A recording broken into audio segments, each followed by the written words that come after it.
You want Philly Philly? Yeah, let's do it. It's easy to sum it up.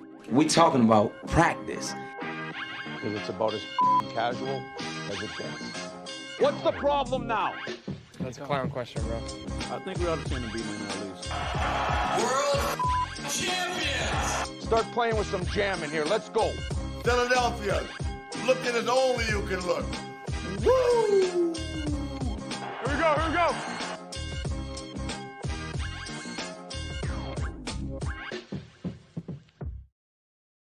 Nope, going back the other way. What? Are you going backwards? Just score! I'm gonna run out the quarter. I'm not playing now. My controller's down.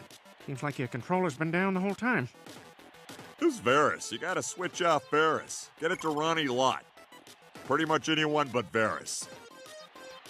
Oh no, I'm all the way back here now. I'm in my own end zone. What am I doing? Too bad I'm not Bo Jackson. Oh, wait, I am! Ridiculous. Oh, yeah.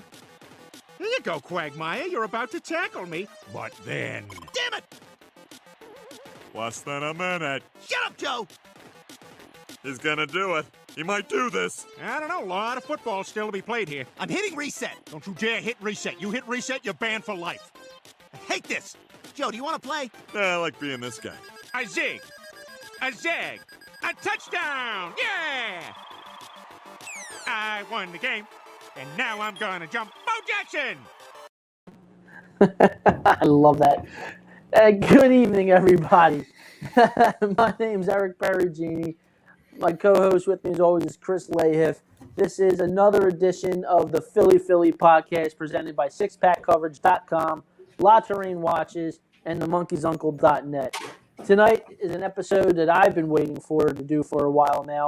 We have with us two gentlemen who were, two-thirds of the Tendys on Pattison podcast. We got Griff and Paul Bochco. I think I said your name wrong. I'm not sure. But There's only one C. It's all right. Okay, sorry about that. And this is the Philly podcast fantasy football show. We're going to be sitting down tonight with these two fine gentlemen talking fantasy football. So with that, everybody, welcome to the show. Chris, how are you? Pretty good. You know, our last couple episodes have been, players we enjoyed watching play the game of football growing up. And obviously the first week it was John Elway and Bo Jackson. Hence why, we lead into the Bo Jackson. I mean, we would use it for the regular show, for the football show for the players, but we're talking fantasy football, and having Bo Jackson on your Super Tech Mobile or your Tech Mobile team, if you ever played against them, like Quagmire said, I'm restarting this. Well, I will say it's probably an accomplishment that Bo Jackson never went to jail, considering he did play with the Raiders. I like that. That's good stuff. So, all right, Chris, you want to start us off then? I do want to say your mic's a little staticky. I figured that. It's probably my connection. I can hear it. Yeah. Have you ever had the joy of playing against Bo Jackson because the person that you grew up with would only take the Raiders? Right. It's nightmares of that frickin' Tecmo Bowl high five. Oh, wait, no one ever took the Lions to be Eric Kramer, quarterback? Is that what you're saying? Yeah, no. The legend of Eric Kramer. The legend of Eric Kramer. So we're going to talk fantasy football for the 2022 season. Obviously, big news at the NFL. Gambling is more important than, sexual assault accusations, 30 of them. Do you think if you are a fantasy football player, do you draft Deshaun Watson in the first couple rounds? Not at all. So I have a personal, one is I probably as a human, I don't want to have to root for that person. If I'm strictly only looking on a fantasy side, 6 games. That's what was given down today, right? 6. Yeah, that's Correct. Yeah, correct. If you play in a 14-week regular season, six games plus bye, 7 weeks. It's half your season. So let's when it comes to guys with over 3 or 4 games, let someone else roster them. They'll probably end up dropping them by the time they get on the field. Also, he plays for the Browns, so it's another shot against them. Well, So- he hasn't played for the Browns yet, but So you wouldn't recommend drafting Nick Foles and then Deshaun Watson? No, probably not. You had it. So- there. I mean, I didn't even rank Watson, to be honest. The way the league, fantasy, has gone with valuing quarterbacks anyway, you're talking about him being 9th, 10th round selection.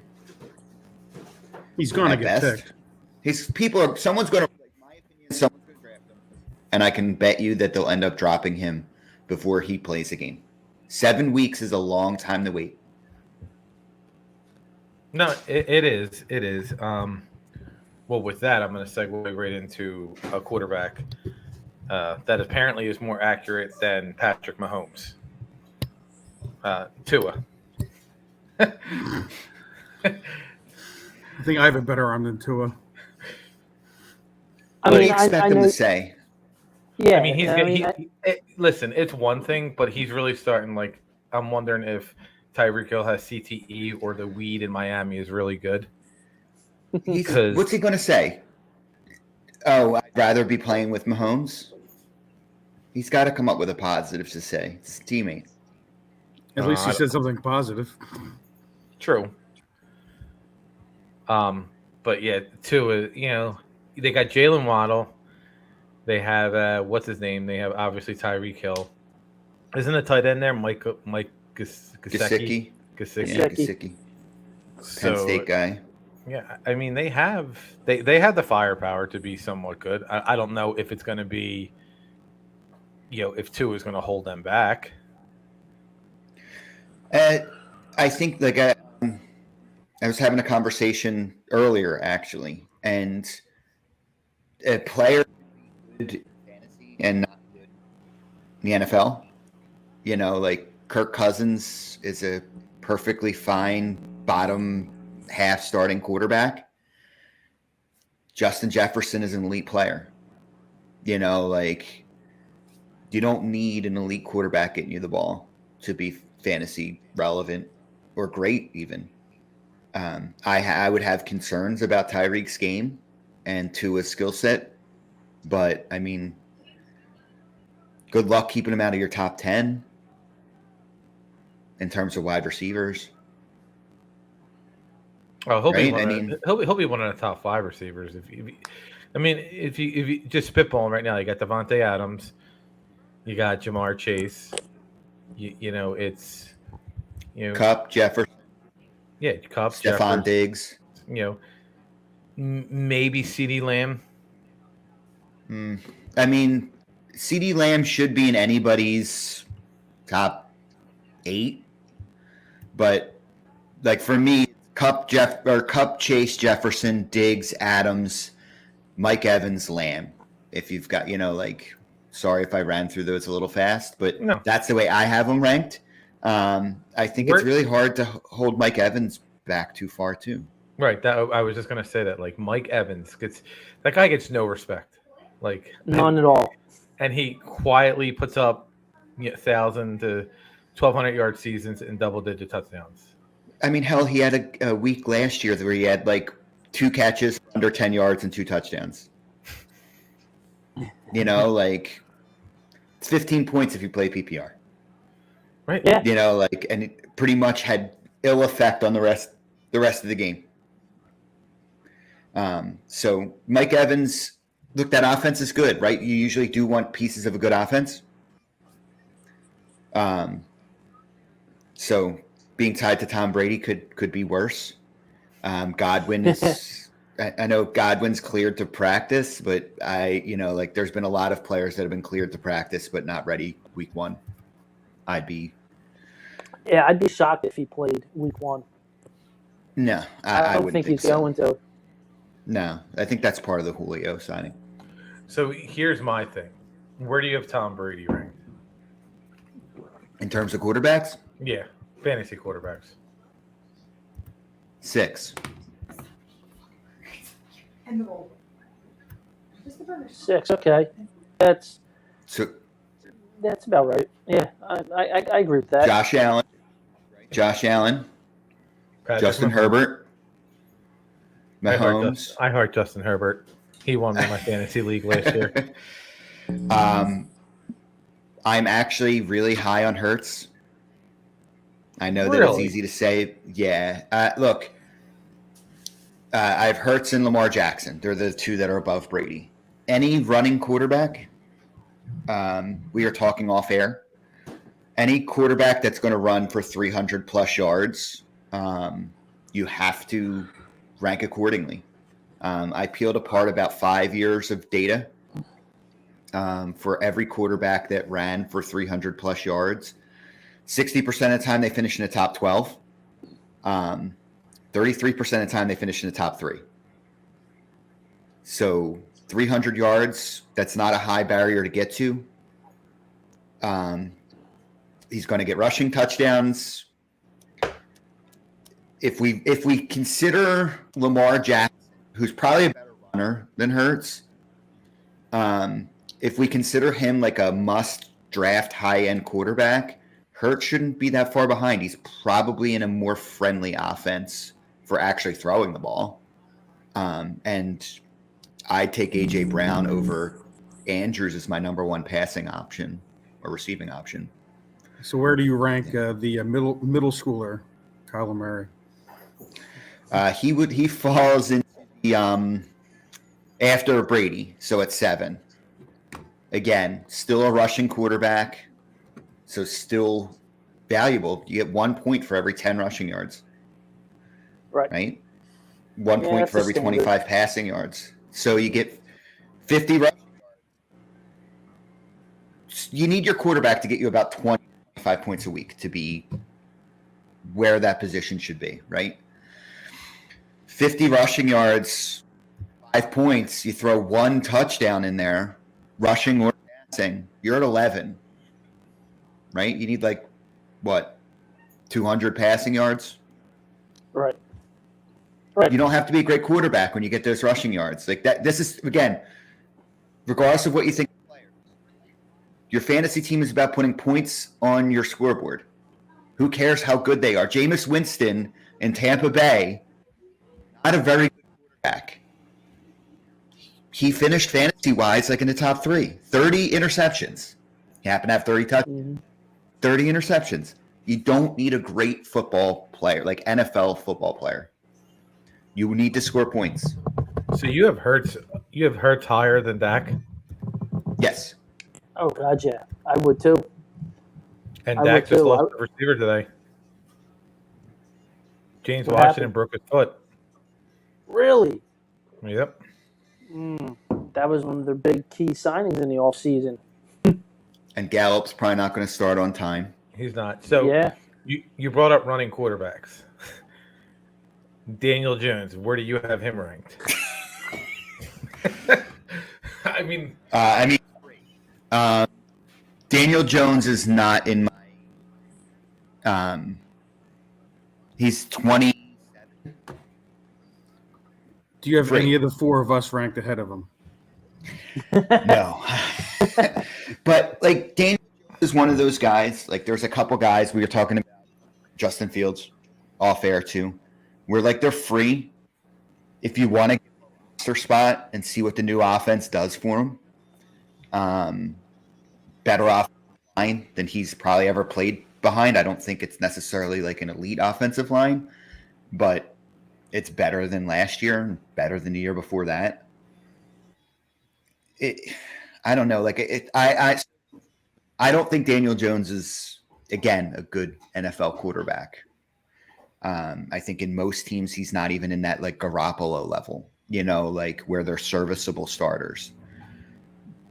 Again, I think he's got some underrated weapons, though. Kadarius Toney is a guy I really like taking a late shot on. He's shown elite playmaking ability. When he's not swinging on people. Well, look, that's why he has character issues. That's why they were looking to trade him in the offseason. Like I'll take that. If it's another grown man, that's his problem. So since we're on we'll stick to the New York quarterbacks. What about the legend Zach Wilson? The dude's a legend. Come on. And it's not first play on the field. It's first play off the field. Let's be realistic. He's at about 23 for me. We've got to see it. Again, you're talking about another early draft pick at wide receiver for him. A running game, some offensive line investments, but we've got to see good play. So if you think about your average home league, not everybody drafts 2 quarterbacks. Most teams in your average home league do. If you're in your single start quarterback. If you're in a super flex or 2 quarterback start, everybody's rostering 3. But not everybody's going to roster 2. So when someone's ranked outside the top 24, what I'm saying is he should be a streaming option. Mm-hmm. Someone goes down or you think he's going to be better than that and you want to be ahead of wasting your waiver priority or right. But it's a personal feeling. That's so I feel like in our text messages, unless I misread them, you're a little high on Carson Wentz this year, aren't you? Me? Maybe it was someone else. No. Wentz is at 26. 26? Yeah. Is he in a better situation than he was in Indianapolis? No. It's just shocked to hear that. He doesn't protect the ball very well. He's become a guy that just kind of hucks it up and hopes for a pass interference call.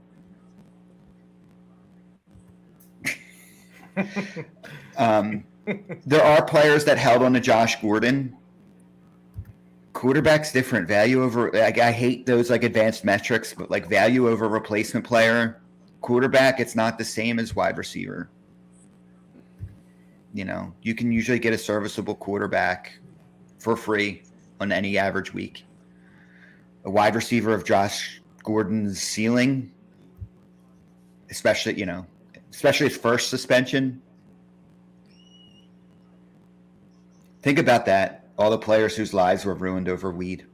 Careers done. Yeah. Over weed. It's quite the message. Yeah. What about? All right. So you got Carson Wentz 26. That's pretty damn high. I don't know. I just saying don't draft him. If you're in a super flex or a 2 quarterback start, maybe you're going to roster him. But what's he giving you then?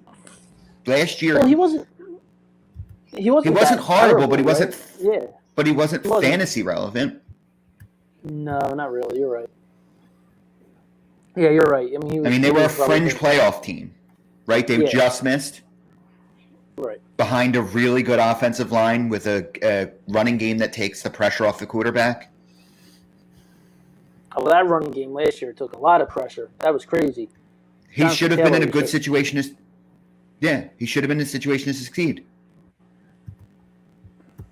Yeah, I get it. Carson gets a lot of hate in the NFL, and people, they want to bring up, Carson Wentz didn't beat Jacksonville in Jacksonville. Well, the last time the Indianapolis Colts beat Jacksonville in Jacksonville was in 2014. That's way before Carson Wentz's time. But so you have Daniel Jones and Carson Wentz in the same Remember, realm. This is fantasy football. I know. That's what I'm asking. You have them in the same realm as fantasy. Yeah, I'd probably even though Daniel barring Jones some kind of Daniel Jones should score more. Yeah, he runs just because he runs the ball, and he trips over air on that. But Carson Wentz has shown himself to be a more competent quarterback. So you have to weigh those two things out. But when you get above 24, that ranking says don't sweat it, you know. Or if you really like the player, you're rostering them to see if they recover their careers. I don't know. Can you guys think of a time where a quarterback on their third team has recovered their career? It's a genuine question. I can't. Yeah, no, I can't. At least he has a great owner now to really support him. It's just one of those things where, like, when teams, you know, you got multiple teams now who have kind of said, like, thanks, but no thanks. At that position where you put up with a Deshaun Watson, at that position where you put up with a lot, you usually don't let guys go, even if they're a problem, if you can deal with it. Yeah, I mean, if I'm thinking of anybody, I can go as far as back as the only player that I can remember. Now, I'm pretty sure he won the MVP was Rich Gannon when he was on Oakland, because he was on Minnesota and then Kansas City. But Jerry Rice and Tim Brown. Yeah, in Oakland. Yeah, and Charlie, pretty good team. I'm pretty sure Charlie Garner was on that team too. They were a Super Bowl team, right? I mean, like, yeah, they should have lost to the Eagles. Okay, so one example. Yeah, that's the thing. I only have one. That's you know, and I'm just trying, like you had asked the question, like, what quarterback? It's a genuine question. Yeah, on his third team was successful. And that recovered their career. Yeah, like usually when the quarterback gets on their third team, you know, either they're now a backup or they're on their way out of the league, right? Like that's kind of when you see a quarterback go to 3-4 teams in a this quick of a span too. Like, I mean, he's been traded for draft picks in the same year, you know, in the same draft. That in and of itself, I'm not sure I've seen before. I also think the owner and the GM, like that GM, he's not a good GM. Like, and I'm not sticking up for Carson Wentz, but the GM for the Indianapolis Colts is a moron. You know, the owner is a moron. Like, you have to get Andrew Luck protection, and you did. And then you went through Jacoby Brissett, and then you went through, you know, whoever else, and then you went through Carson Wentz, and then you made Carson Wentz the scapegoat because Frank Reich put up for him, and then you go out and you sign Nick Foles. Like Chris, he wasn't good though. He was okay. He wasn't good. I'm not saying he wasn't good. I'm not saying he wasn't bad. What I'm saying he got a little bit of a raw deal, like a lot of quarterbacks get a raw deal. I think he got the deal that he played himself into. I think that this is a results driven league. Whether he's not shown us in the last little bit. The Colts want to make the playoffs. They want to sell tickets in the playoffs, right? They want to make money, right? If they felt as though Wentz was that player, they wouldn't have traded him. Chris, I was a huge Wentz fan. I thought he was getting a raw deal here, but he proved in Indianapolis that he doesn't have it, and the fact that Reich gave up on him, you know, acknowledged his mistake, and they agreed to move on from him with a running game that he had, and he had weapons outside. Like, he just didn't do it. Like, he did exactly what he did here with a better. I'm not sticking up for Carson Wentz, but who did he had? He had what's his name? Who's always hurt? T.Y. Hilton, Zach Pascal, who's now on the Eagles. You know, his best player was a running back. You know, you're right. Isn't Pittman pretty good? I mean, he's all right. He's not. Is he a top 10 wide receiver? Is he a top 15 wide receiver? The answer is no, in my opinion. We sit there and, you know, we want to bash these players, and Carson Wentz deserves all the blame. You can sit there and say he threw what, 4 left-handed interceptions? He throws right-handed. Let's just throw that out there. Bashing him. No. Bashing him. No. But I'm saying he deserves it. But I'm saying is like there are other quarterbacks fantasy-wise who I think, you know, may be a little bit better than him. But like you said, they lost faith in him. I don't know. This isn't here to defend. Chris, how many Carson. games did Wentz have under 200 passing yards? I don't know.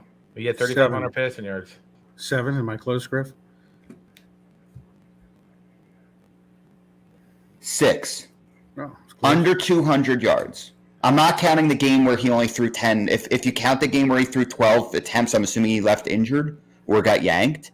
Mm-hmm. In week 15, right after the bye, which should be a good week, he had 57, 5 completions on 12 attempts. So if you don't count that game, that's 6. Do you know how many he had over 300? One? Was it one? Two. Or two. 2. He had 1 for 302 yards and 1 for 400 yards. Those take fantasy aside.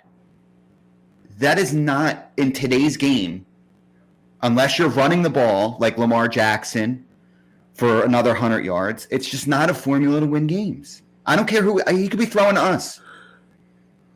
2017, he pulled the wool over all our eyes. Like, he was so awesome. He blew his knee out, and we just all expected him to return to form. But I think that is clearly the outlier now.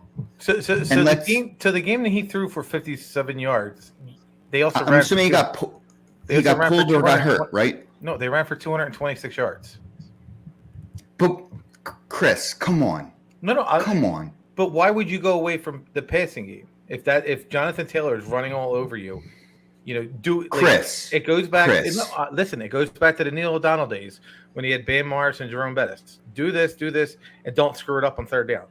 That's all I'm saying. Chris, I think all that commotion in your house right before we came live has gotten into your head. But so you're sitting there, you're saying he pulled the wool over our eyes in 2017. He did. He had a good. He was the best quarter. He was the best quarterback in the NFL. Okay, in my opinion. he had a good 2018 season, decent 2018 season. He had a good 2019. Guys, I'm not the host here. He's not fantasy relevant this year. Or ever again. It's not my show, but I'm not sure that's that's what we want to accomplish. No. So should we draft his backup? No. No, look, Washington is where a lot of careers go to die. So is Tennessee. In fact, Hurts's career almost died there when the fans found That's out. where, like, that's where a lot of careers go to die. That is true. Yeah, but I feel like there's a lot of weapons there. McLaurin's great. Don't they Jahan Dotson I like a lot. And Antonio Gibson. If he can clear up the fumble problem, yeah. Right. What year? Where do you have him ranked, Dotson? Or not Dotson? Gibson. Gibson, he's fallen since last year. You have to give me a second to pile through here. Would you? Would you take a kick now? Nah, I don't. I would prefer to play in leagues without kickers. If I could mute you, I would. You can. Oh, I can. How about that?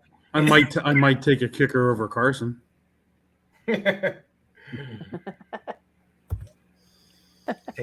a kicker over Daniel Jones too. And trust me, it pains me to say. I think Gibson should be going in like the in around the range that like Josh Jacobs and J.K. Dobbins are going, which is like in the early 20s of that. Of that position. He used to be like, sometimes we have to look at what the team is saying and doing. They went out and re-snatched back J.D. McKissick after he had signed in Buffalo.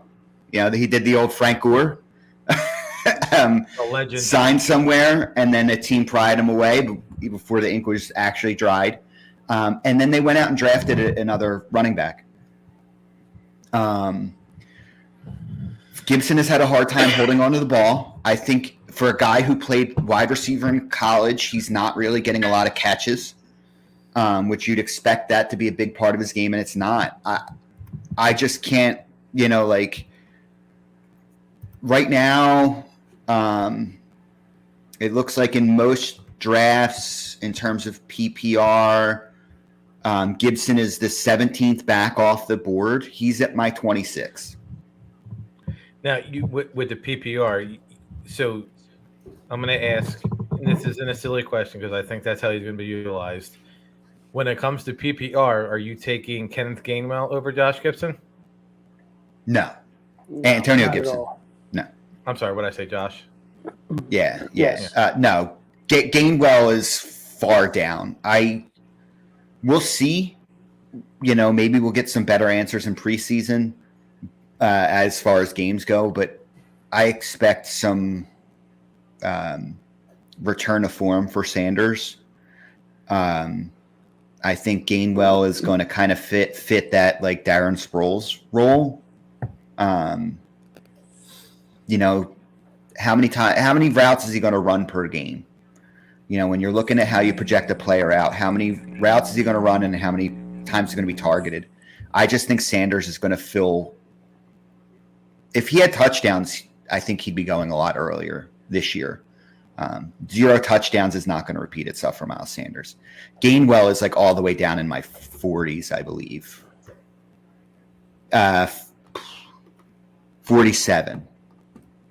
Yeah, see, I'm expecting a decent year from Sanders too, being a contract year. So I mean, and I agree with you. There's no way he has 0 touchdowns again. Yeah, I think the Eagles' offense, and I'm not a homer. I think the Eagles' offense is going to be better than it's given credit for. It's just really all on Hurts. But I think that they're going to be better. I think that what's his name?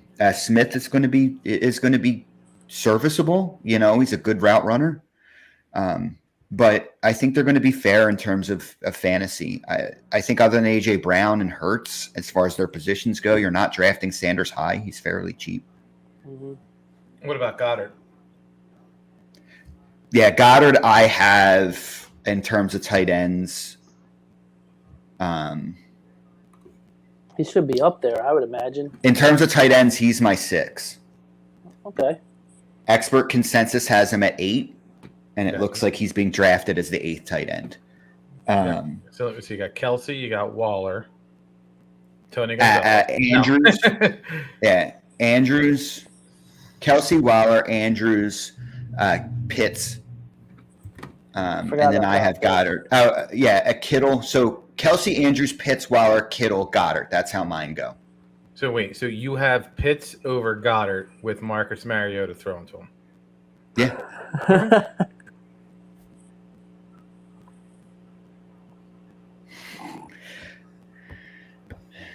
I could just feel your heart like just stopped and like went across the thing. It was like, ugh.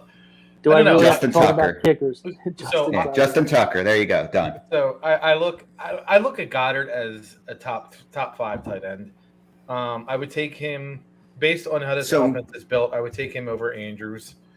Over Mark Andrews? Yes. And I mean, Andrews would be 6. I'm not saying, Andrews is like 10. I'm saying 6. If I had a choice between Goddard and Andrews, it could be a coin toss, but I'm taking Goddard. I think you're going to see a big year out of Goddard. He's in his second year. Is your mic on fire with that hot take? I was going to say that's the hottest take. That's the hot Dallas Goddard over Mark Andrews. I mean, yeah, it's a pretty hot take, man. Pretty hot take. I mean, Mark Andrews has an MVP of the league thrown to him. We got Jalen Hurts. So, it's just how I feel. Obviously, we know Kelsey's number 1. We know that clearly you're wrong. About Kelsey? No. No. About everything else. About everything else. Stephen A. Life. That's good. Yeah. I mean, So last year, Goddard had 56 catches on 76 targets. Okay. Obviously, you would expect the targets to go up. Right, because he's not going to get double teamed anymore. He's going to be I'm going to say he's going to have 80 catches. I know 80 Mark catches. That's 30 more catches. Mm-hmm. All right. So you got to look at how the first 7 games went for the Eagles. hold on, Chris. Because this is an exercise. It's not me breaking your stones. It's an exercise I like to do for myself. So if you don't mind walking down this rabbit hole with me, I have no problem. That's why I brought it up. yeah, no, I think it's a good exercise to work out.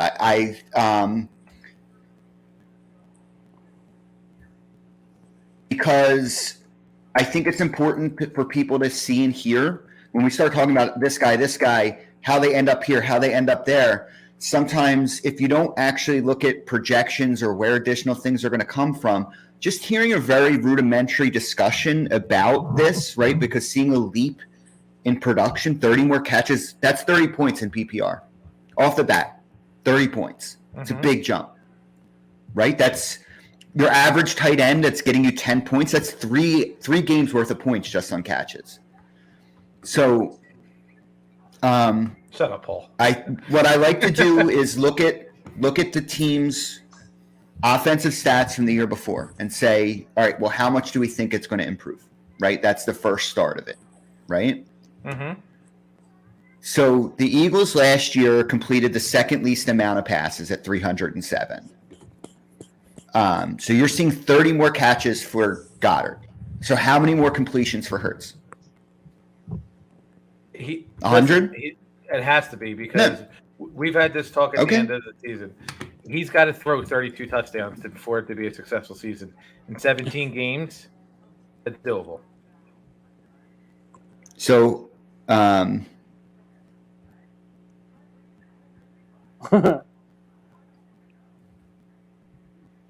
think you stumped him, Chris. No, that's another 1,167 passing yards, just based on his averages from last year on yards per completion. Right. It's another 1,100 passing yards. You think that's I'm not being. Do you think that's actually where it's going to happen? I am on record. You think he's going to have another 1,100 passing yards? If he's going to have the 32 touchdowns, yes, he's got it because he's got to. No. I'm not saying what he needs to do. I'm asking you, do you think that's going to happen? Yes. With AJ Brown, yes. Okay. So of those 1,167 additional yards, how many go to AJ Brown? He wasn't on the team last year. Say 900. So that leaves an additional 200 yards spread amongst everybody. Correct. So Dallas is supposed to get 30 more catches, but it's gonna total less than 200 yards. But here's my thing: you all right. So Mark Andrews. We're doing projections, not what we want. No, I know. So we went from Mark Andrews, 64 catches in 2019, 58 catches in 2020, and then he went to 107 catches in 2021.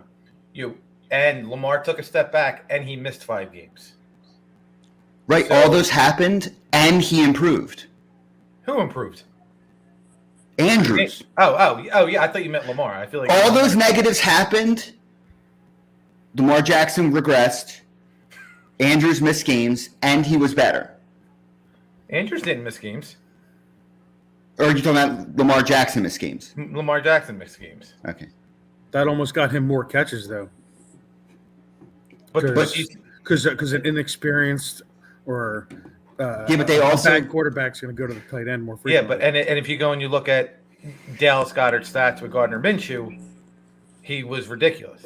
He had the 100-some catches, 100 yards, 6 catches, and he had 2 touchdowns. He would have had 3, but 1 got called back because the Eagles loved getting called back on touchdowns last year, like 7 times. So I get what you're saying about Mark Andrews, but why can't Goddard go from the 50-some catches to the 100 to the 80 catches as opposed to when Mark Andrews went from 58 catches to 107 catches? Because they have better they have better receivers now. They have a better receiving core. Who? The Eagles. The Eagles. I mean, Hollywood Brown wasn't a good receiver for. No, the Eagles have a better receiving core this year than they did last year. But Hollywood Brown was on that team last year. But also, even since the Eagles, but forget the Ravens, the Eagles, because we're talking about Goddard. The Eagles have better receivers, and A.J. Brown is going They have to – two receivers and Dallas Goddard. If Greg Ward sees the field, if you say Jalen Rager, I'm going to drive to your house and stab you in your throat. Quez Watkins is going to get some looks. Chris, is A.J. Brown better or worse than Rashad Bateman? Better. Right. That's the number. So Mark Andrews is the number one receiver on the Ravens. Also, the other thing to keep in consideration here, and he's finished in the top 5 at his position more than one time. And you forget that Zach Ertz was on the team for 7 weeks. He doesn't have Zach Ertz. He doesn't have the other tight end. Chris. I can't think of the 4 tight ends. There's no reason to argue about this. We did the math. We just did the math, and we said 1,100 yards. You think is the reasonable amount of increase from last year? Do you think it's more than 1,100? I'm fine if you say it's more than 1,100, but it's got to be more than 1,100. You 1,500 more passing yards? Why does it have to be 15 more 100 yards? Because if 900 go to A.J. Brown, then you have 200 yards left over to go to Smith, Goddard, Sanders, Gainwell. It gets spread over everybody, the addition. It doesn't all go to one player.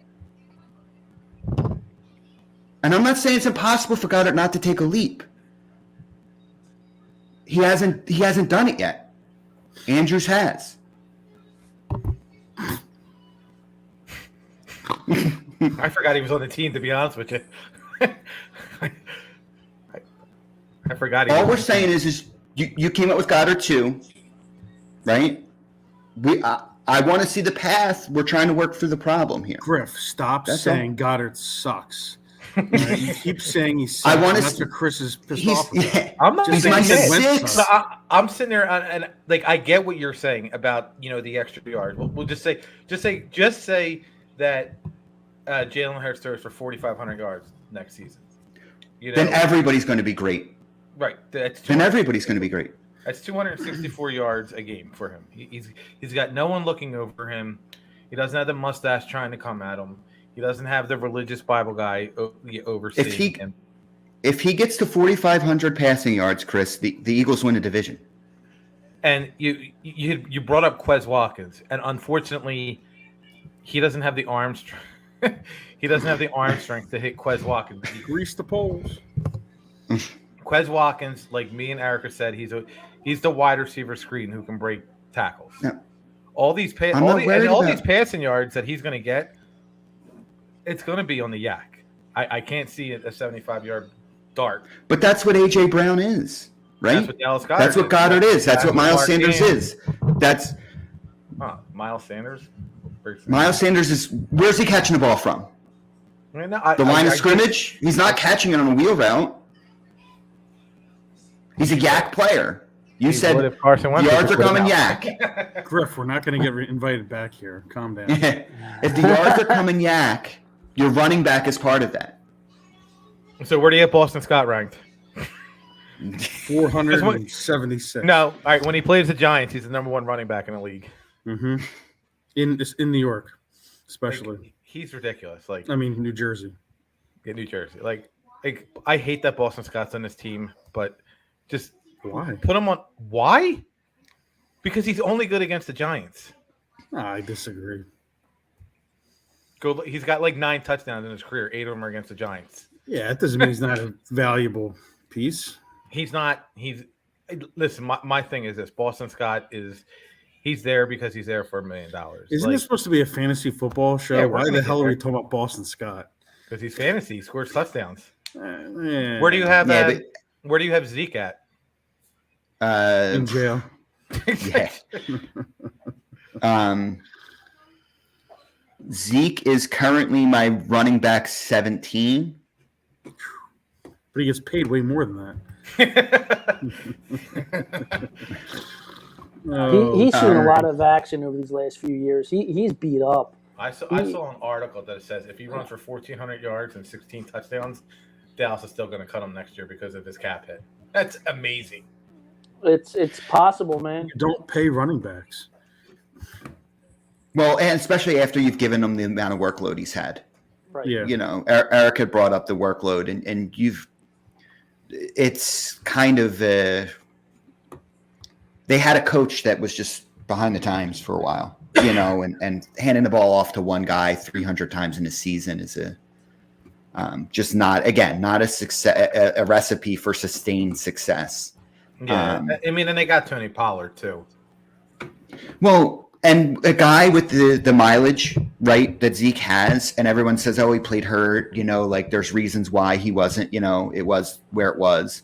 But, you know, as we get older, those little nagging injuries hang around, you know, like that's just the reality. So can you tell Tom Brady that? Yeah, well. So in terms of like the thing that's crazy is in terms of like point per reception leagues, Elliott finished as 7th last year. Which you go, oh, why would you have him so low? You know, and I think people forget that if a player's able to play every game, you know, they can rack up some points. So in terms of average points, you know, much lower for Zeke. He averaged about 14.8, which puts him like out of the top 12. Again, another player that we expect Pollard to start to eat into that. So what you're saying is it's empty stats Zeke as well. Well, it's just 14.8 points per game. This isn't Zeke of 3 years ago, even. You know. No.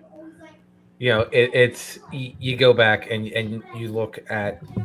I'm going to segue into this. How you get the ball into your best player's hands. And CeeDee Lamb had 3 touches in that playoff game. However, Deebo Samuel, I feel like every time he touched the ball, he was positive yardage. Yeah. I mean, that's why he got paid. So where do you have him ranked as your wide receivers? I actually have to put him back in. I had him out or behind while the contract thing was going on. So currently he's at my 9, right behind AJ Brown. I think he actually ends up at 7 when I readjust.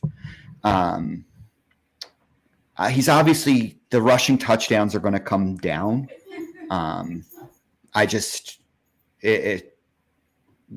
What do you have? 6 rushing touchdowns last year? Yeah, he had something like that. It was ridiculous.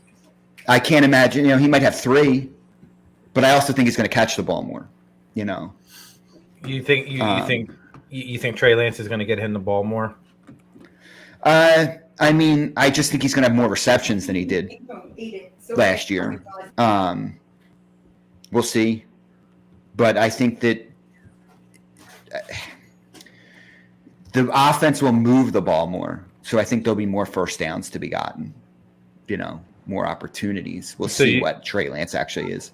So do you think so with the contract that was given to Deebo, do you think his George Kittle's numbers may take it not like a drastic dive, but like 10 less catches and like, you know, however. He's got to stay on the field. He's got to stay on the field. You know, that block, like he's one of the few big time tight ends that's a really good blocker, and it takes a toll on his body. So will it come down? It may. You know, this is an offense when somebody changes quarterbacks, it becomes just harder to know what exactly it's going to look like. We have a little bit of a blueprint of what Shanahan's going to want to run. Because it will look somewhat like what they did with Robert Griffin when he was healthy. I'm not saying that Lance is maybe that level of passer, but that's the way Shanahan's going to run that one-on-one offense. Kind of know that. That's why they went and drafted Lance.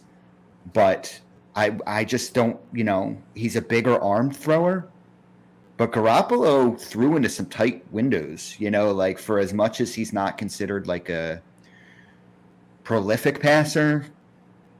He would take risks, you know. So it's going to be tough. Yeah, Trey Lance coming out of college was compared to Josh Allen. because Josh Allen he had the arm strength. He was just raw. So with Yeah, that, and he's still raw. and with that, let's talk about Josh Allen. Does Josh Allen win the MVP this year? I mean, if he repeats last year, he should be in consideration. I think he's already one of the favorites for it because you're going to look at they go by what you did last year. So I think he's going to be in consideration for it already. But you're right; it's just he's got to perform and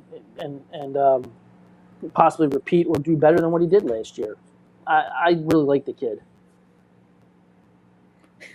Yeah, I mean, what's there not like? He's my number one quarterback. He's finished as the fantasy number one 2 years in a row, which almost never happens. Chris There's doesn't nothing agree. allowed. The only thing that might concern you is Brian Dable goes to the Giants, right? So he loses a pretty good offensive coach. Other than that, that's the one knock you're going to have. I'll take it. Yeah, but I mean, he's still got good weapons. He's got good running backs. He's got a good tight end. And he runs the ball well.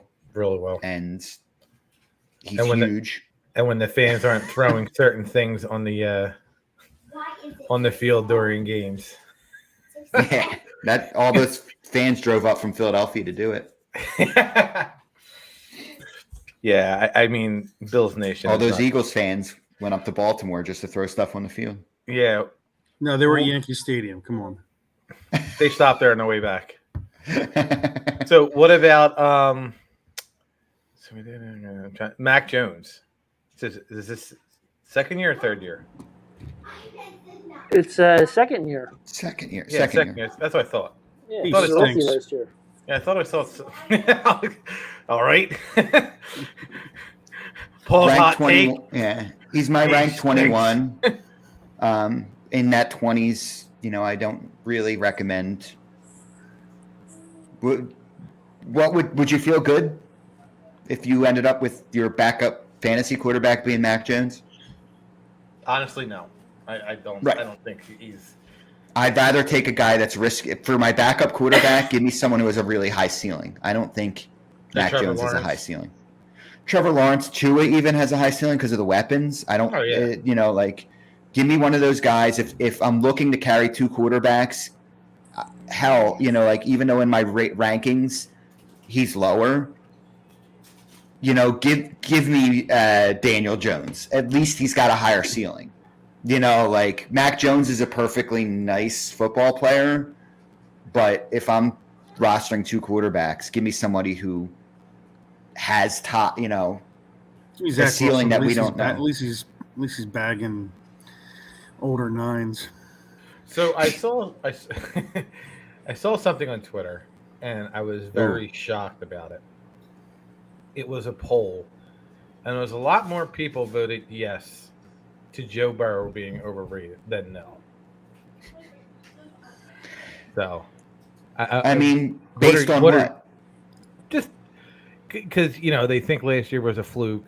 I don't know how he brought the. Like watching him last year, he was calm, cool, and collected. In the pocket. He's always been that. And if you go back to the last play of the Super Bowl, Jamar Chase is running down the field, no one covered. However, Aaron Donald was already on top of him. I mean, like every quarterback misses wide open guys. It happens. No. He didn't miss it. It was he didn't get a chance. He couldn't even get the throw off. I get it, but you're saying he stinks, Chris. I'm not saying he stinks. You voted no. I saw the poll. Yeah. Yes, he's overrated. Stop. He's overrated in the same way that who else is like a really good young quarterback? Herbert. Do you think Justin Herbert's overrated? But I don't. I mean, he could end up being another Phil Rivers. I mean, a guy that doesn't get it done in the postseason could be that, but he's still good. Yeah, I think that we, in terms of players and overrated, we're very championship biased, and I get it. That is the ultimate measuring stick. Only one quarterback per year gets to do it. That doesn't mean that other players can't have career years or great years or be really good, and then we've become a people that expect more than one when the big knock was that Dan Marino never won one, and then Manning wins one, and it's like, well, for a while it was like, oh, I only won one. Like who cares? Come on. Like. But I can't. I could never stand Eli. Luckiest son of. No, Peyton. I think Peyton. we're talking about Peyton. Oh. The second one was more the team than him. With the one in definitely. Indy was. But I mean, look at Elway. He was 0-3, and he was in blowouts. It's and he wasn't considered on that page until he beat the Falcons and the Packers. I think the championship measurement is good for measuring the greats against the greats. Fine, they got it done on the biggest stage. Otherwise, guys can be perfectly fine in the regular especially season. not until you reach a certain point in your career. If you're still in your first 5 years, like every situation is different. Like Burrow and other guys that like the team has to progress around them. Like Cincinnati had been a laughingstock for so long, and then he gets them into the playoffs and takes them to the Super Bowl. Like he didn't win, but he got them there. And this is what a year after he tore his ACL. Exactly. So like right. So what about Russell Wilson? He's he's in my top 12. He's at 11. I obviously his weapons, like DK Metcalf and Tyler Lockett were really good. And it's not like I'm sitting here saying Sutton and Judy are better, but he didn't make a big downgrade at receiver either. He made an upgrade at offensive line and team in general. We'll see if he still has the gas in the tank. Good running game. Yeah, where do you have Matt Stafford?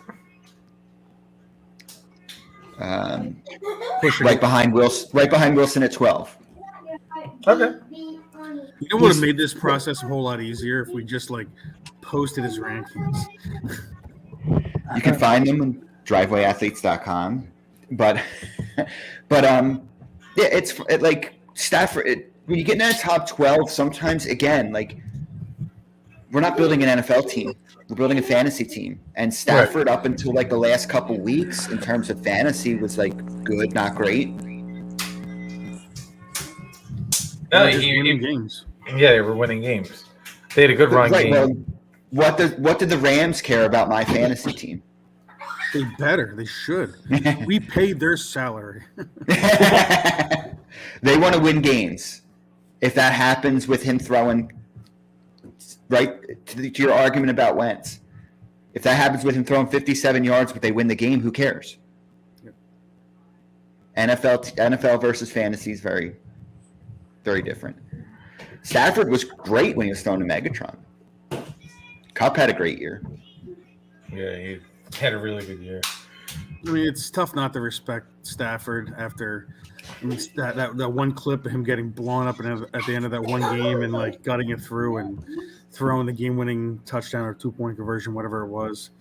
And then you figure like he helped his wife overcome brain cancer and all that stuff. Like, seems like a solid guy, so it's tough to hate on him. He's not a crybaby like Carson. Stop. He beat Brady Quinn and the Browns. No. Dude, so, if you got hit like that, Chris, I'd be sleeping. All your appendages would have been blown off your body. So in terms of fantasy, because we're coming up on an hour, I don't know how long you guys want to go. Typically, the thing that people really want to know about are running backs and receivers, right? Like that's what most people want to discuss or hear about. So do we have any questions? Maybe top 5, top 10, risk reward, ceilings, floors. Give me. Well, actually, I was going to say top 5 sleepers, but go ahead, Eric. The top 5 sleepers. I was actually going to ask you, what do you think about Devontae Adams this year? So Adams sits at my 5, right? I think he still remains a red zone threat, right? He's a very good receiver when it gets in tight. But again, there's not really a long history of big-time receivers changing teams and having immediate success. I think the names that come to mind there are like Brandon Marshall and Terrell Owens. Those aren't in the last couple years. Like it doesn't happen that frequently. I love the player. I think he's a great wide receiver. I think that when all is said and done, he'll be considered at the top of his generation. Changing teams is tough, and he's going to a team that has other, better weapons than he's had the last couple of years in Green Bay. But Carr's not bad. Carr's a solid quarterback. Oh, no. But, like, Waller is better than Tunyon, and Renfro is better than Marquez Valdez-Scantling. So, like, it's just Carr's fine. He's in that good range of quarterbacks, maybe not great, but very good. I think he'll be fine, but there is some risk baked in there. Right? You don't think them two playing together for 3 years at Fresno State will be anything? It's a long time ago, man. Yeah, I know. What was it, like 6 years ago or something? Yeah. In football, that's a career. So, like, can it? Yeah, but there's some rapport there. Different offense. 6 years later in their professional careers, it's a change. It's just a change. Look, T.O. could go, and he was perfectly fine. Brandon Marshall went to Miami. He was perfectly fine. It happens. It's just we don't have a ton of names where it happens. So there's no matter what, you have to say there's a risk there. Now, again, to me, I like drafting for ceiling. Adams has as high a ceiling as anybody. He's going to catch touchdowns. You know that for a fact. Okay, so Chris was about to ask you, what are your top 5 sleepers? If there are 5 sleepers. Yeah, I think that sleeper's one of those terms. I'll pick some names that I like that are later, right? But I think it's one of those terms that's kind of been like destroyed, right? So I'll look later in my ranks when I talked about like guys who are going later that I like. Like I really like Kadarius Toney late. Again, his range of outcomes in terms of talent is top 5. He exploded last year, but that means Daniel Jones has to be good, and that means he has to hold it together, right? So, but he's relatively free. So the cost isn't there. So if it doesn't work out, you drop him. I don't think he's a sleeper because he's inside my top 24, but I really like Travis Etienne. Yeah, where do you think he goes? Like, what round do you look at him at?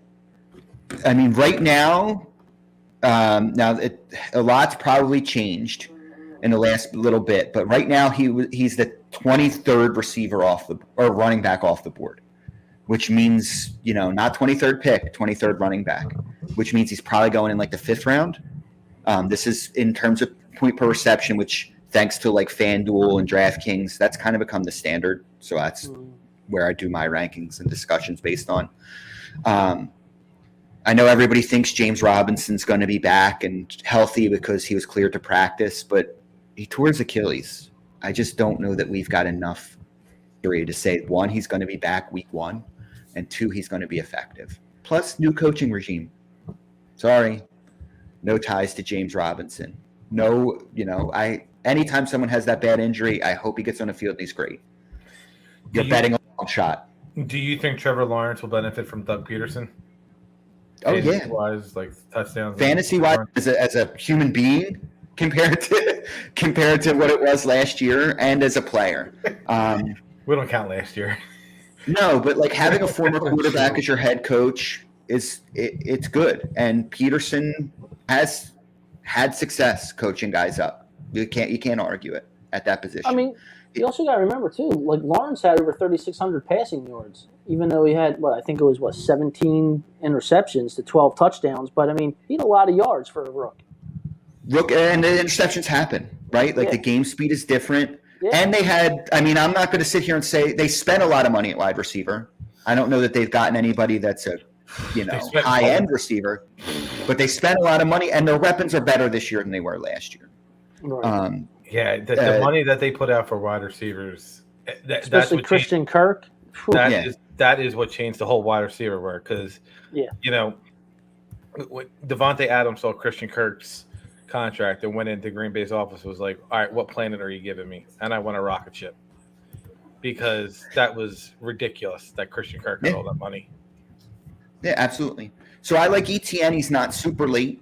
He's not like what falls into the quote unquote sleeper. If you want to get further down the line, I think like every year for like the last 4 years, a rookie has finished in the top 7.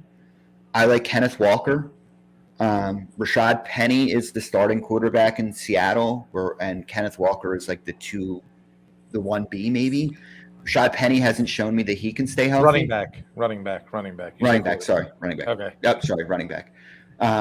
Penny hasn't shown me that he can stay healthy, so I really like Kenneth Walker. He's going later. We'll see if he rises, but he's a rookie that's going to benefit from a bad quarterback.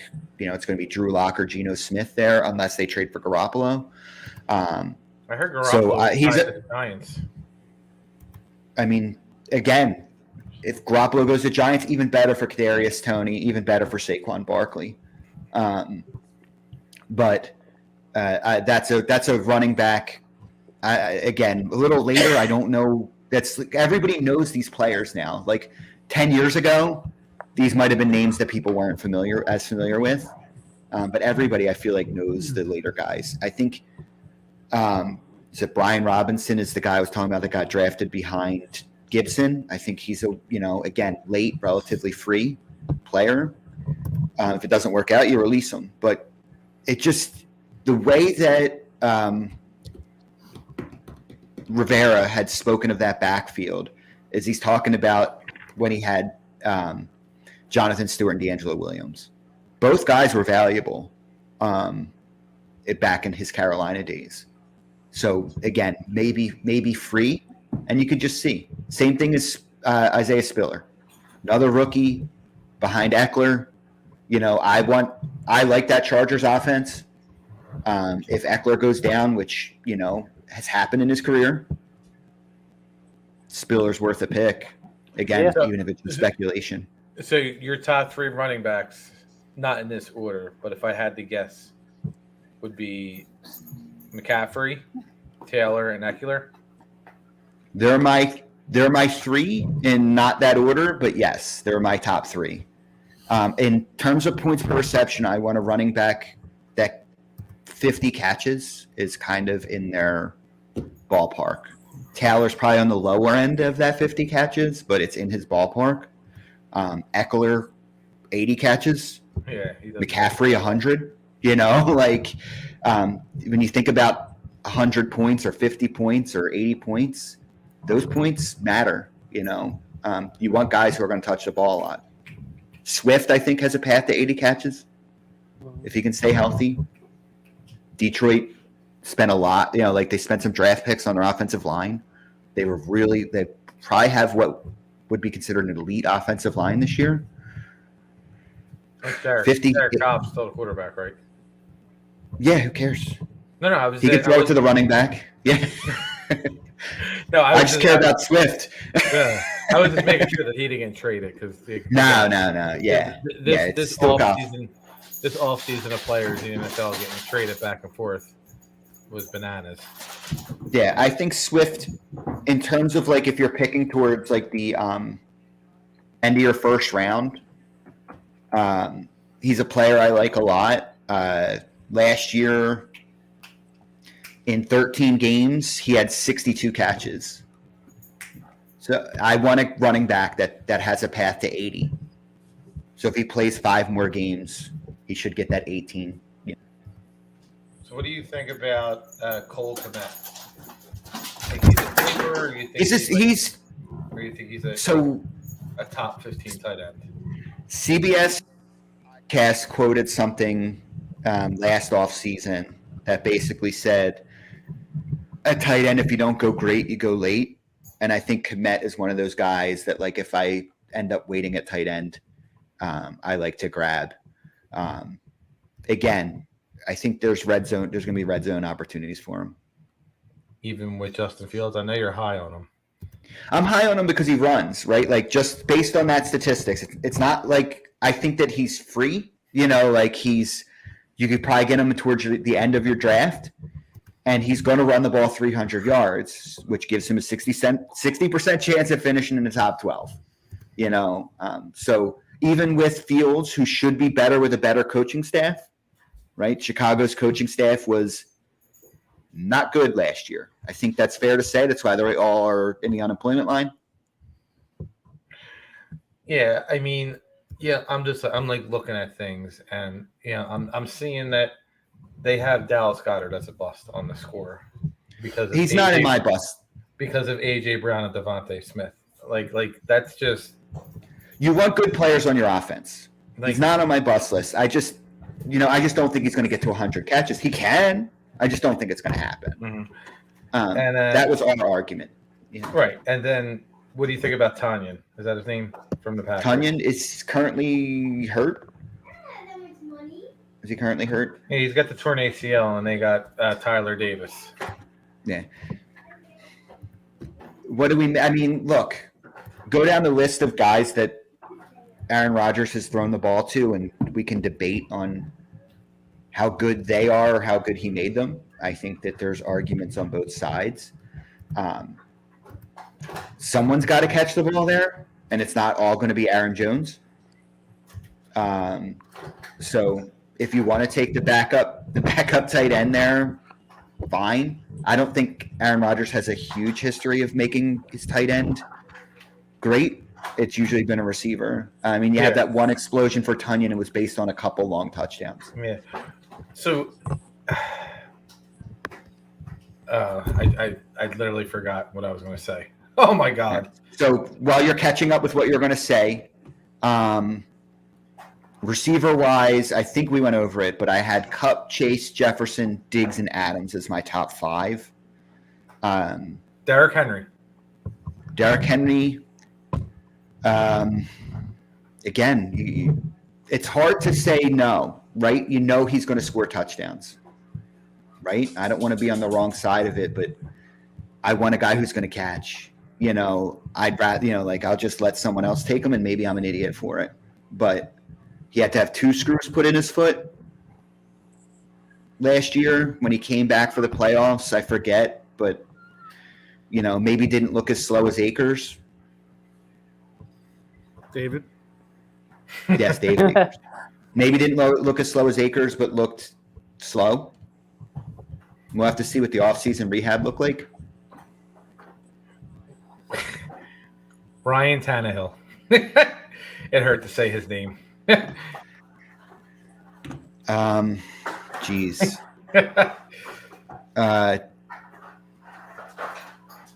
Tannehill's at 19.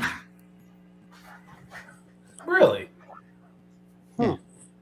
Interesting. I'm surprised you got him that high.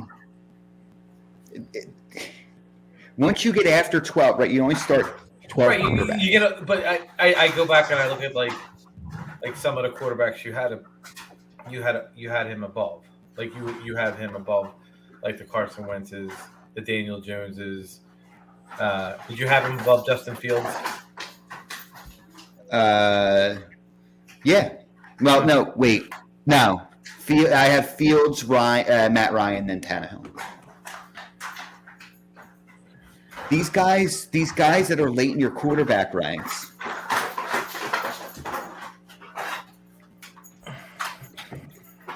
Right. Pick one that you want. Like they're once you get past 12, other than some speculation players, like again, I want a high ceiling guy. So Tannehill might be ranked there.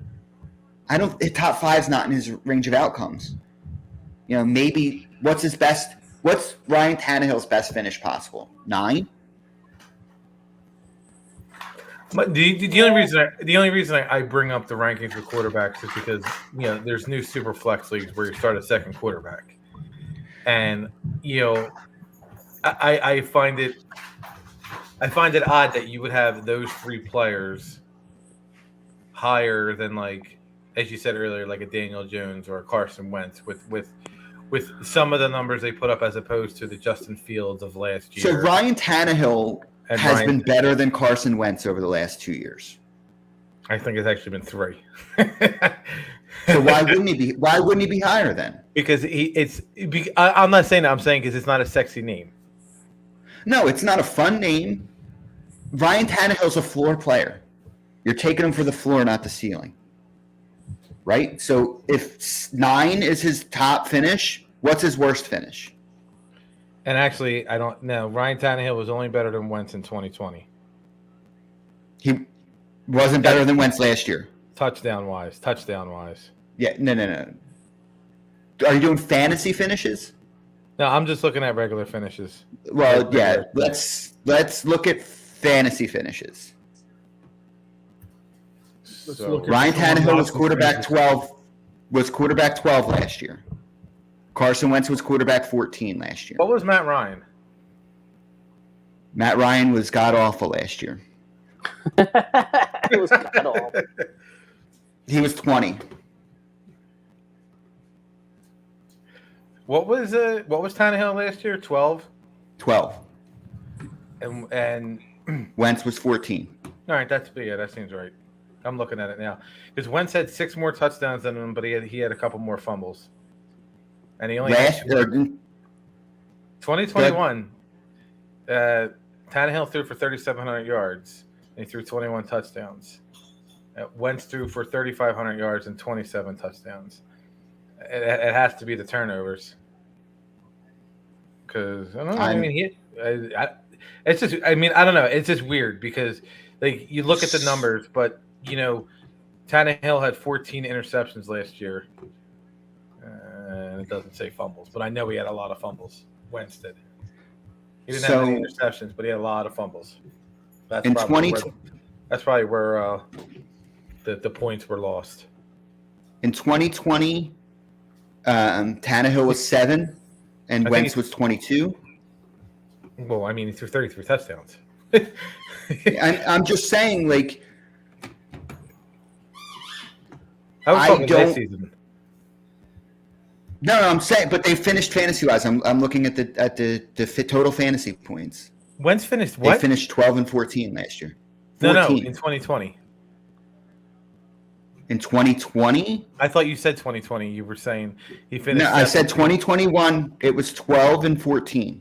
Oh, all right. In 2020, Ryan Tannehill was 7, and Wentz was 22 in 12 games. I can't believe he was that high. But this is what when you get into this late range, you're looking at guys who get injured and only play half a season. You're looking at guys who lose their starting job but still had some points. When you get beyond quarterback 15, some of it is just the speculation that you're hoping that they finish later. And of it, like, but the reason, even in a 2-quarterback league, 32 starting quarterbacks. How many Marcus Mariotas that are going to start half the season are there? So here, I have a question for you. 10-team league, super flex, you start quarterbacks. You get a 10th pick. Do you take quarterbacks back to back if all like the top 4? Like, do you take what the hell is his name? Do you take the Mahomes of the world, and then do you take, do you take Mahomes and Justin Herbert? I mean, you can. Would in you? 2-quarterback leagues, but I'd probably take one. I wouldn't at 10 take 2 quarterbacks. I'd probably take, if Allen's there, I'd probably take him. Oh, I'm sorry. I mean, one of those 3. I'm sorry. Yeah, if Allen's there, I'd probably take him. So you wouldn't take wouldn't take Josh Allen and Mahomes back to back in a 2-quarterback league if it ever happened. No, just like assuming it's super flex full point per reception or 2-quarterback full point per reception. No, I probably wouldn't. Just like I probably wouldn't take 2 running backs with those picks. I think if I'm in that situation, I'm taking both. I'm taking Mahomes and I'm taking, hey man, that's you. I mean, I don't think I would do that either. I mean, I'm in a super flex league now, and I have Derek Carr as a keeper, and I have the 11th and 14th overall picks. I'm not going to lie. I mean, at 11, I'm probably going to go with a wide receiver, and then depending on on how I'm feeling at 14. I because it's a full PPR league also, and we start 3 wide receivers. I'm probably going to go back-to-back wide receivers So, because I have 2 just third-round like picks. it also depends how your league drafts, Right. and it Yeah, that's also what I said. depends Yeah, that's why I said it depends on who's there. on who's there, who's drafting after you, who's drafting, like how many people are, like what their preferences are. That's one way you're going to judge how you're going to go. But also when you're looking at, and I hate doing positional scarcity, quarterback's not that scarce of a position. It's No. not as it's just not. Like you can find a guy, even in 2 quarterback leagues, you can usually find a guy who will get you 15 plus. Where at running back or receiver, you really need those elite players. Yeah, Even in 2 quarterback leagues.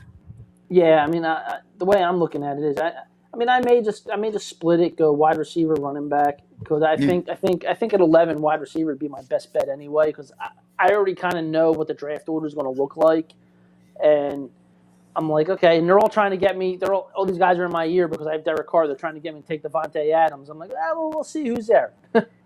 I'm like, I had him last year. I'm not a fan of taking guys back-to-back years. I like to mix it up. So, Chris, are you doing a 2 quarterback league this year? Are you asking for yourself? Or are you asking for a friend? No. I was just asking. You could, you absolutely could. Go ahead, I'm sorry. No, because I'm looking at the top 10 players last year in the league that me and Eric are in, which is a standard PPR point and catch. I think it's 6 points for a receiving touchdown, 6 points for a rushing touchdown, and 4 points for. That's correct. So, Josh Allen was number 1. Cooper Kupp was number 2 by 3 points, but Cooper Kupp had a ridiculous year. I don't see Cooper Kupp doing what he did last year. His lowest scoring week last year was 11 points, which was bananas. And then Tom Brady was 3, Herbert was 4, Mahomes was 5, Stafford was 6, Burrow was 7, Taylor was 8, Rodgers was 9, and Jalen Hurts was 10. Right, but what you're not looking at is you see all those quarterbacks? What's the point difference from when you get to that 10th quarterback to the 12th quarterback? What's the difference in what they scored? What? You're talking about, what, like fantasy-wise? Yeah. Yeah, so 103 points? I'm sorry, 127 points? Between the 10th quarterback and the 12th quarterback? Yep. You said 12, right? 10 to 12, not 1 to 10, 12. 41 points. Over 14 weeks. 10 to 12. Yeah. It was Kirk Cousins and Carson Wentz. Right. So basically, when you get into all of these quarterbacks finished inside the top 12, therefore quarterback is where you're going to get your points. Is it the difference between you winning that position? Because you also not just want to look, you want to look at when you're matching up line by line. I think that's a wise way to build your team. So quarterback 1, quarterback 2, right? You want to win quarterback 1, hopefully by enough to cover what you're going to be short quarterback 2 on. Right. But you want to win it line by line as you go down. The reality is when you get into that second grouping, not the top guys, right? The top guys, there's a big leap. And that's true for every position. It's a big leap when you get past the top 3 to the back half of it. But once you get to that, I'm looking at Fantasy Pros scoring, so it's kind of like a standard 6-point quarterback all-around touchdown, right? So if I look at Burrow, who is 5. So wait, you get 6 points for throwing a touchdown? And passing. That's what I mean. 6 points for any touchdown. So quarterbacks would any touchdown is worth 6. So quarterbacks would generally be the first pick. So hold on, but what I'm trying to go through an exercise here. Joe Burrow was 5. He scored 328.24 fantasy points last year. Dak Prescott was 9. He scored 298. 40 points over 4 weeks. So when you're spending that double pick in your first 2 rounds, the difference in what you're looking at is about 3 points per week. 4 points per week. Versus a running back, if you're waiting now to round 3 or 4, or a wide receiver if you're waiting at 3 or 4, the value over replacement's just different. I think you take one. I'm not going to say you don't take one of them, but I think you still need a positional player. Yeah, I mean, all the running backs were subpar last year, except Taylor and Eckler. Well, Najee Harris was 80 points behind. He was tied with Joe Mixon. Then Leonard Fournette, who wasn't a starter. Zeke, James Conner. I mean, Cordell Patterson. He was. But that happens every year. He was a top 10. He was a top 10 running back, top 8. That happens but those kind of players off the waiver wire happen every year, at every position. There's only one that would be off the waiver wire. That'd be Cordell Patterson. But that happens every year where you get a guy like that off the waivers. Oh, yeah. I'm sorry. And then when you get to the back end, go ahead. Right now, we don't have a suspension announcement. Okay, that's what's going to be. Do you think he gets suspended?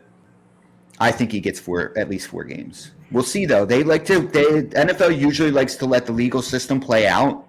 This might be a suspension next year, depending on how long his court case takes. True. And you're really high on DeAndre Swift, right? I think he has a path to 80 catches. If I'm in a PPR league, that's not every back has that.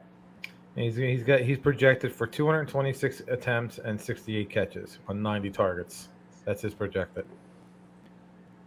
So, I mean, based on whose projection? My fantasy league. It's just one. It's the website that we use. So he had 62 catches last year. He had 58. In not a full season. So if they're projecting not a full season, fine. Fine. No, I don't think his catches go down. No, he averages 90 targets. So you figure that's what, 5.2 a game. 5 targets per game. Yeah, 5 targets. He's got that explosive speed. You got to think it's more. Look at what Jared Goff had. Todd Gurley. They used him a lot. So yeah, I think he's got a pathway to 80 catches. Yeah, Do I think it's definitely going to happen? No, but I think it's in his range of outcomes. Where I think that it's not in the range of outcomes for James Conner. Let's see.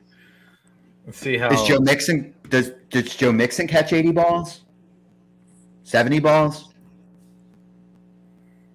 Yeah, so this website has Goddard getting 106 targets for 4 touchdowns, 70 catches, 955.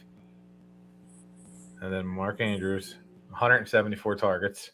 147 targets for 95 catches. See, this is weird because the one website had him at 107 catches last year. This one has him at 99. So I don't know. I thought he had 100 catches last year, Andrews. I swore he did. But regardless, right. I have 107 on Fantasy Pros. Yeah, that's what I saw. Yeah, I tell you what, I'm looking at this website. They got a lot of these tight ends getting a lot of targets, over 100. Well, Pitts, Schultz, Goddard. Schultz should. Oh, he's going to now. Zach Ertz, 113 targets. Gesicki will. Noah Fant's got 88 targets. So, but we'll see. We'll see. Yeah. Rob Gronkowski, 0 targets. No, Dawson Knox. That's the tight end. In Buffalo. Yeah, that's who I couldn't think of. I mean, those are projections, or you're making secondary level things, right? You're trying to look at last year and the year before, and you're making judgments based on assumptions, and depending on who's doing them, they might be more bullish or more bearish on different players. It's not a science. No, it's not. So, I don't know. We'll see. It should be a fun year. Yeah. Who's winning the Super Bowl? I'm sorry. I was going to say Paul had a run. Yeah. This puppy was being a pain. I get it. And he's got to do laundry. No.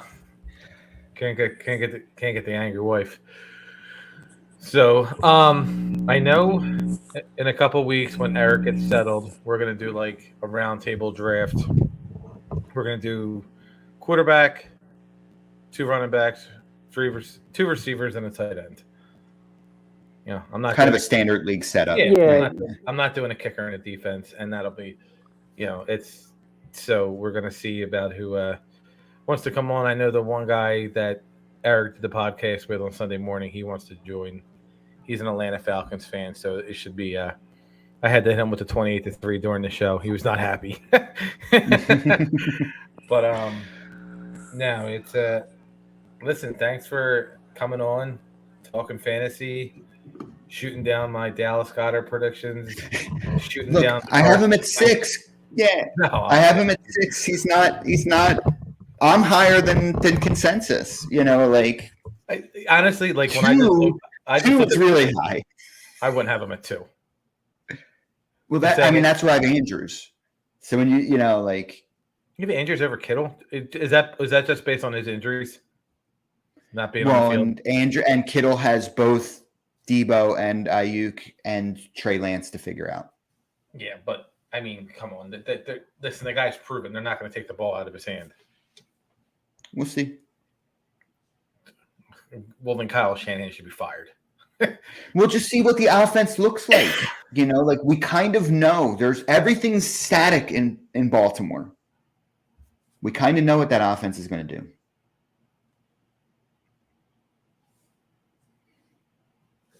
do. They have Bateman, right? That's it. That's their number one. Yeah, Hollywood's in Arizona. Yeah, see, it's kind of like where I got lost. I'm like, what about Hollywood? I forgot Hollywood Brown went to Arizona. Yeah, so great. Mark Andrews going to have 174 catches. He's the only goddamn receiver there. Look, we can do like a craft beer bet. Eric's frozen. Yeah, we can do a craft beer bet off air. Yeah, that's fine. Usually it's me that's being frozen, but yeah. I got the Leinenkugel Summer Shandy. I've been drinking the Lodge Pack. The Shandy, Chief. I've been drinking the Lodge Pack. They have a grapefruit one. The grapefruit. Yeah, my friend likes the grapefruit. I actually like the lemon haze, the IPA. Yeah. And then my wife and her friends like the what is it? Don't do parlays, whatever you do. the juicy peach. Okay. The juicy peach tea drink. Like I was trying to find the Wawa iced tea, but I'm supposed to go down the shore in a couple of weeks with Bill. So maybe I'll hit up Cape May Brewing Company. Sounds good. All right. Well, so I'm gonna end it out. But you want to plug anything? Your Driveway Athletes Fantasy Guide?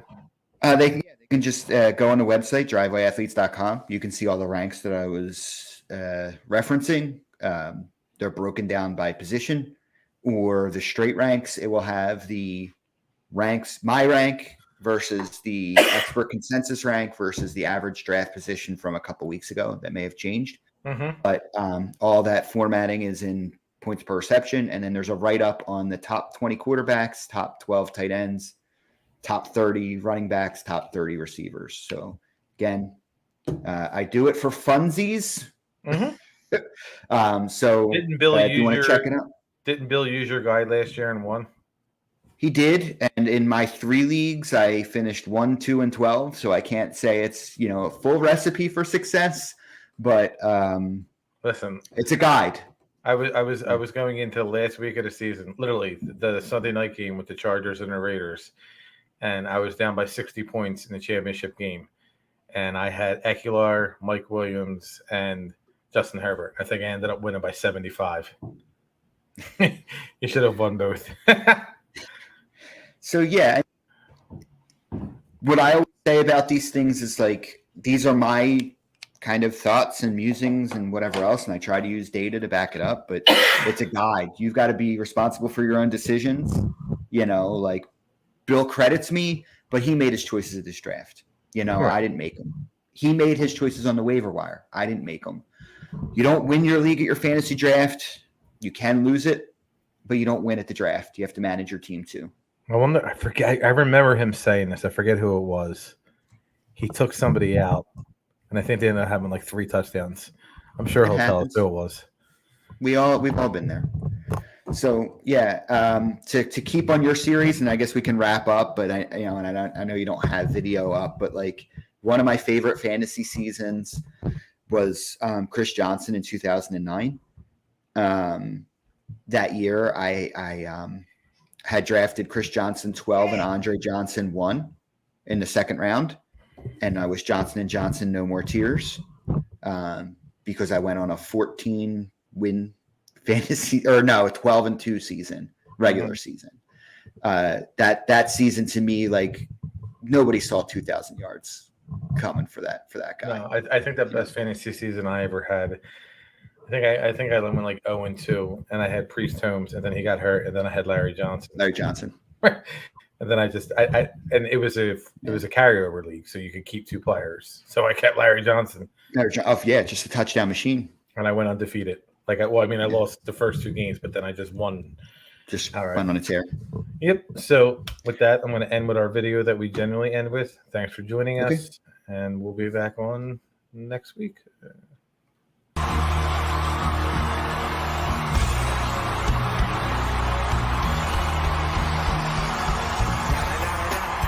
It's the one and only Eagle Double G.